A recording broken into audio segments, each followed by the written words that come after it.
1,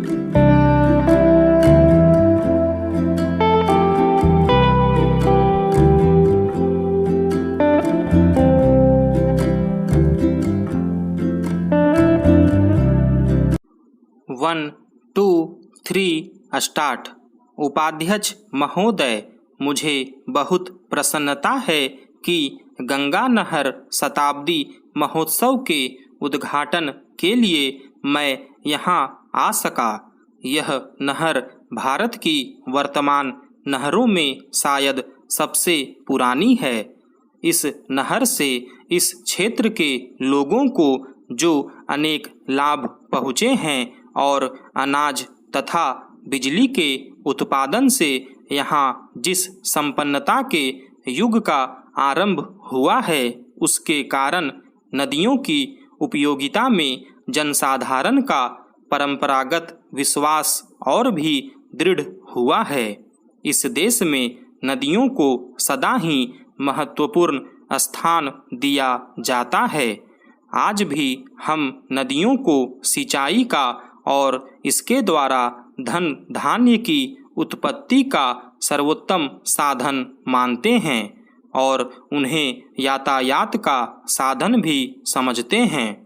आधुनिक विज्ञान ने नदियों की उपयोगिता में कुछ और वृद्धि कर दी है, जिसमें सबसे प्रमुख जलप्रपात द्वारा विद्युत शक्ति का उत्पादन है। हमारे देश में नदियों का जाल बिछा हुआ है। मैं समझता हूँ कि सिंचाई की दृष्टि से संसार में भारत का स्थान दूसरा है। केवल एक देश ही हमसे आगे बढ़ा है। भारत की जनता के लिए यह बात महत्वपूर्ण है कि नहरों की इस श्रृंखला का श्री गणेश इस देश में गंगा की नहर से हुआ।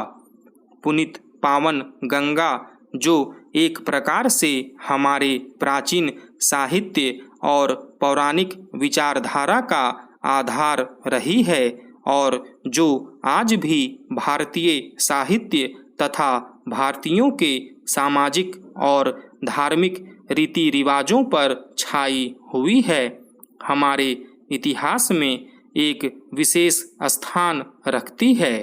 अब से हजारों वर्ष पूर्व भी यहाँ के लोग गंगा को पावनता का स्रोत और वरदान दात्री मानते थे। इसीलिए आज यदि वास्तव में भारत के सबसे बड़े राज्य के एक भाग ने अपनी संपन्नता गंगा की नहर से प्राप्त की है, तो हम यही कह सकते हैं कि पुरातन विचारधारा इतिहास के रूप में प्रकट हुई है। यह तथ्य चाहे एक संयोग मात्र ही हो, किंतु हम सबके लिए निश्चय ही इसका महत्व है। संभव है कुछ लोग सोचें कि 100 वर्ष पुरानी किसी घटना को इस प्रकार सामने लाकर उत्सव के रूप में मनाने का क्या अभिप्राय है। ऐसी शंका का आधार मानव स्वभाव से अनभिज्ञ और प्रेरणा के एक महत्वपूर्ण स्रोत को ग्रहण न करने की इच्छा ही हो सकता है। बीती बातों पर विवेकपूर्ण विचार का अपना ही महत्व है। इसके द्वारा ही क्रमागत उन्नति संभव है। इसीलिए अतीत की सफलताओं को भावी प्रगति की नींव माना जाता है। आप मुझसे सहमत होंगे कि गंगा नहर मानव कल्याण और वैज्ञानिक विकास दोनों की दृष्टियों से एक महान सफलता है।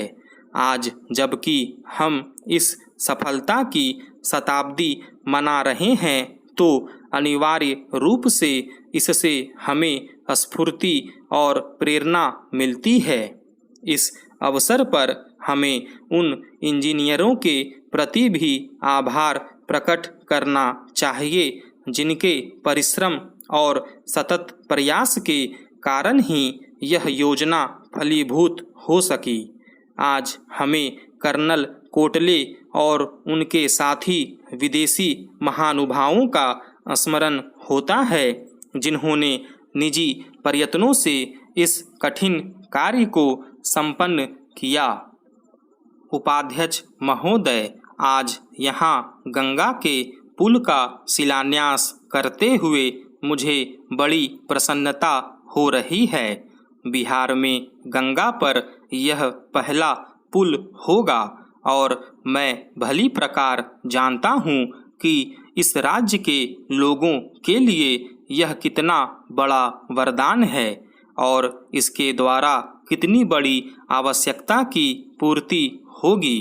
मैं इसी राज्य का रहने वाला हूँ और अपने सार्वजनिक जीवन में मुझे बराबर इस राज्य के सभी भागों का दौरा करने का अवसर मिला है। इसलिए मैं निजी अनुभव से कह सकता हूँ कि इस पुल के निर्माण से बिहार के लोगों को विशेष रूप से और देश के लोगों को साधारण रूप से अनेक सुविधाएं प्राप्त होंगी।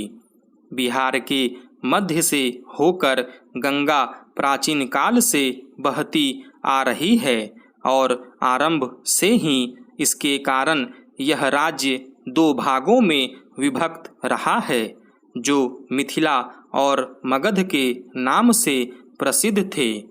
प्राचीन काल में जबकि यातायात के साधन इतने उन्नत नहीं थे और लोगों को प्रायः महीनों तक लंबी यात्रा करनी पड़ती थी और जब भारत के सभी भूभागों में आत्मनिर्भरता अर्थव्यवस्था का आधार थी, उस समय संभव है इस प्रदेश में गंगा पर पुल का अभाव इतना न खलता हो। परंतु आज के युग में विज्ञान के आविष्कार स्थान तथा दूरी पर विजय पा चुके हैं और यातायात के गतिमय साधनों का बहुत महत्व है। इसलिए उत्तर तथा दक्षिण बिहार के बीच सीधा रेल तथा सड़क मार्ग न होना निश्चय ही बहुत बड़ी असुविधा है। बिहार के इन दोनों भूभागों की अर्थव्यवस्था ऐसी है कि अपने पूर्ण विकास के लिए एक भाग दूसरे पर निर्भर करता है।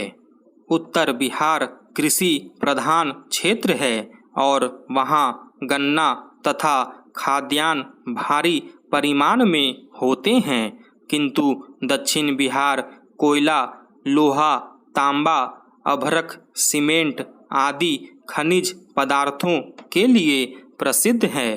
इन्हीं पदार्थों द्वारा आधुनिक उद्योगों की मौलिक आवश्यकताएं पूरी होती है। यातायात के साधन दोषपूर्ण होने के कारण उत्तर बिहार के विकास पर हानिकारक प्रभाव पड़ा है।